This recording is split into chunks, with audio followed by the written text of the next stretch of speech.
Hi friends, இன்றைக்கி வீடியோவில் ரொம்பவுமே இன்ட்ரெஸ்டிங்கான ஒரு விஷயத்தை பற்றி தான் பார்க்க போகிறோம். அது பார்க்குறதுக்கு முன்னால் நீங்கள் நம்ம சேனலை சப்ஸ்கிரைப் பண்ணலன்னா இப்போ சப்ஸ்கிரைப் பண்ணிவிட்டு தொடர்ந்து பாருங்கள் ஃப்ரெண்ட்ஸ். இன்றைக்கி நம்ம காசே செலவில்லாமல் எப்படி ஃப்ளவர் பாட் பண்ணலாங்கிறத பற்றி தான் பார்க்க போகிறோம்.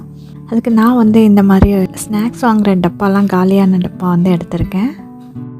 அதில் நான் இப்போ கலர் பண்ணிக்கலாம். நான் ரெட் கலர் பெயிண்ட் கொடுக்குறேன்.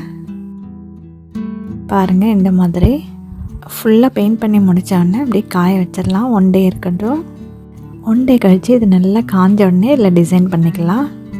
இதுக்கு ஒரே ஒரு பட்டு மட்டும் போதும் நமக்கு. அதை வச்சு எப்படி டிசைன் பண்ணலான்னு பார்க்கலாம். பாருங்கள், இப்போ பட்டு எடுத்துகிட்டு பெயிண்டில் முக்கி இந்த மாதிரி டாட் டாட் நான் முதல்ல வச்சுக்கிறேன். ஏற்கனவே நான் இந்த மாதிரி ஒரு செட் ஆஃப் பார்ட்ஸ் செஞ்சு அதில் பிளான்ட்ஸ்லாம் வளர்த்து ஹேங் பண்ணியிருக்கேன். அந்த வீடியோ ஏற்கனவே போஸ்ட் பண்ணிவிட்டேன். அதோட லிங்க் நான் டிஸ்கிரிப்ஷன் பாக்ஸில் கொடுக்குறேன் அண்ட் ஐகான் பட்டன்லேயே கொடுக்குறேன். நீங்கள் தேவைப்பட்டால் அதையும் கூட செக் பண்ணிக்கோங்க. இந்த டாட்டை சுற்றியுமே இந்த மாதிரி ஒரு ஃப்ளவர் டிசைன் மாதிரி போட்டுக்கலாம். இப்போது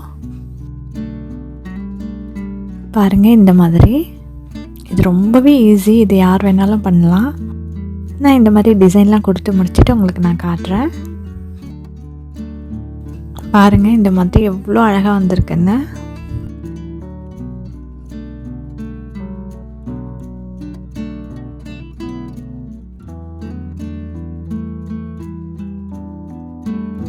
பாருங்கள், இவ்வளோ சூப்பராக இருக்குன்னு.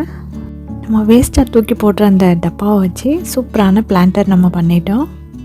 இது எவ்வளோ அழகாக இருக்குது பாருங்கள். ரொம்ப சிம்பிள் தான் அண்ட் ஈஸி. நம்மளே பண்ணோன்ற சந்தோஷமும் நமக்கு கிடைக்கும். இதில் பிளான்ஸ்லாம் வச்சு எந்த மாதிரிலாம் அரேஞ்ச் பண்ணியிருக்கேங்கிறத நெக்ஸ்ட் வீடியோவில் நான் காட்டுறேன். இந்த வீடியோ பிடிச்சிருந்தா லைக் பண்ணிவிடுங்க. மறக்காமல் சேனலையும் சப்ஸ்கிரைப் பண்ணிவிடுங்க. உங்கள் ஃப்ரெண்ட்ஸ் அண்ட் ஃபேமிலிக்கும் ஷேர் பண்ணிவிடுங்க. நெக்ஸ்ட் ஒரு இன்ட்ரெஸ்டிங்கான வீடியோவில் மீட் பண்ணலாம். தேங்க்யூ ஃப்ரெண்ட்ஸ், பாய்.